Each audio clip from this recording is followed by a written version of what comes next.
Arma 3, being the military sandbox game that it is, allows you to really go wild in how you want to play the game. You have Star Wars mods, and you can even play the entire Viet Cong game, including the expansion. I suppose if you wanted those games remastered, this is the next best thing, but Arma's DLC S.O.G Prairie Fire aims to be an authentic experience for the Vietnam War, especially since it was developed with the help of veterans from that war. But I wasn't interested in this DLC until recently because it has received an update, and thankfully lots of new things have been added to it. And honestly, upon release, I didn't see that much of a reason to use this opposed to the Unsung mod with my friends, that is, but I do understand that the quality in Prairie Fire is better, but it does lack in terms of quantity, especially upon release. But before I go on, I just need to ask, it's going to be a little bit of a weird question, but what is your favorite gun? Mine is the Beretta 92, I just think it looks cool. But I also need to ask one more question. For those that play Arma, especially the Unsung mod or the Prairie Fire DLC, how much FPS do you get? Because I cannot get above 40. I'm consistently getting below 40, and that's why in some of the gameplay, you're just not going to see me in Vietnam because it's just so choppy for me. But for those of you who don't know what Arma's S.O.G Prairie Fire DLC is, just to have a short little introduction, this DLC adds a fair amount of Vietnam related content. Some of the key features include maps that have Hue and Saigon, as well as Hamburger Hill. You also get a map called the Bra, which is set in Laos. You get 10 Vietnam related factions, 67 different kinds of weapons including uniform and gear, and it ranges from the most common M16 and M14s all the way to the more rarer and obscure weapons that not an ordinary person would know, such as the GAU-5AA. I got no idea what that is. You also have a large variety of different kinds of Hueys, Phantoms, and even surface-to-air missile launchers. There's also a single-player campaign, which I wouldn't necessarily say Arma is too famous for, because I did the base game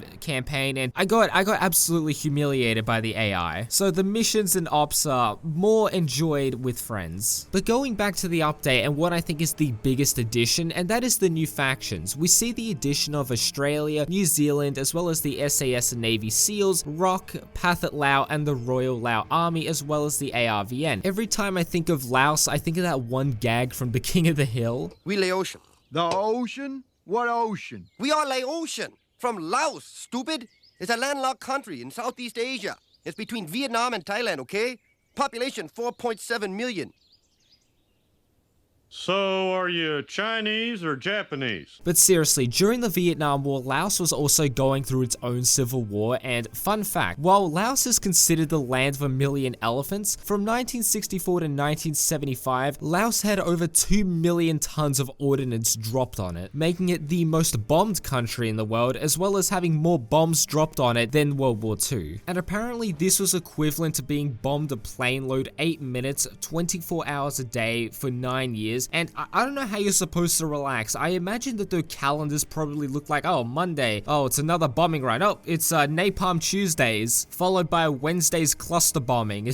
Jesus Christ. But staying on topic, the CIA have also been added. Each edition adds the unique uniforms, weapons, voice lines, as well as they differ based on whether you're playing in 1965 or 1968, especially when the Soviets ramped up their aid for North Vietnam, which is why you'll see more automatic weapons and more high-tech weaponry such as surface-to-air missiles. But the good thing about the variety of these factions means that you can play within the Vietnam War however you want. You can take a more simplistic and action movie approach and have lots of tanks, planes, and explosions whilst playing as a US soldier against a horde of Viet Cong. Or you can play as a CIA agent in Laos doing recon, which was a real thing apparently, but you can really customize the game to fit the way that you want to play it. But moving on to vehicles, which is one thing I liked but also didn't like about Prairie Fire, and that is because the vehicles are really well done. However, like I said, compared to Unsung, you don't have that much of variety, but we now see the addition of the F-100D and the MiG-19 each have their unique paint schemes, livery, as well as a range of munitions for many different purposes. Some have anti-tank weaponry, and of course you have some that can carry napalm. I do hope that one day we'll see the A7 Corsair and the MiG-21, but in terms of boats, there is the PBR Mark II patrol boat, and 3 assault boats used by the SEAL team. We have the Australian Huey gunships, med-evac helicopters, as well as some unmarked ones used by the CIA. But in terms of tanks and other road vehicles, not that much has been added. We have the addition of the PT-76A and B. There's the M13A1 that also has various mounted weapons that range from the M60 all the way to the M40A1 recoilless rifle. I just hope that one day we'll get to see the Patton as well as the T-54-55, because I do like my tanks. There's also been new weapons since the Anzacs are in the game. You have to complement them with the L1A1, L2A1, and the F1 SMG. Some of them have the ability to mount scopes, bayonets, and grenade launchers. In Rising Storm 2 Vietnam, you know that my favorite gun is the M1 Garand, which also has been added, but I personally believe that the L1A1 is the best gun in the game. That's just my opinion, and it would be even better if you could mount a scope to it, and in this mod you are able to do that. You also have special field modified versions for the SAS that include shorter barrels, grips, extended magazines, grenade launchers, as well as unique paint schemes. The XM lineup of weapons has also been added. The US Air Force's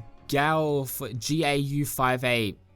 Look, I'm gonna be absolutely honest here, I got no idea what that was, and when I googled it, I didn't know what to expect, and quite frankly, I find it very hard to differentiate between all these weapons, and I don't want to come off as racist, but they all look the same, despite them having, yes, some visible differences, but honestly, the past version of myself would have just looked at this and be like, oh, Car 15, this is also a Car 15, This is an XM177. The M14A1 has also been added as an LMG with full auto, and to complement it, grips and a bipod. The M1918A2 VZ54 sniper rifle have also been added. The VC get new traps that can be disguised as ordinary objects, but new explosives range from mines on land to mines in the water. 2 new operations have been added, and that's what I find myself doing the second most in Arma. The first is just messing around in the editor, but you can play as the Navy SEALs that need to infiltrate a North Viet port, as well as plant explosives in a North Viet camp. The thing is, right, growing up, I always thought of the Navy SEALs to be the best of the best, and well, yes, technically they are, but my image of them has been ruined simply because of that one copy pasta. But this is most of the notable things that have been added to the new S.O.G Prairie Fire DLC. If you do like the Vietnam War, I do suggest that you check out the video that is on screen, because it is a new Vietnam War game that will hopefully be released at the end of the year. But anyways, my name is Tan2, and I will catch you guys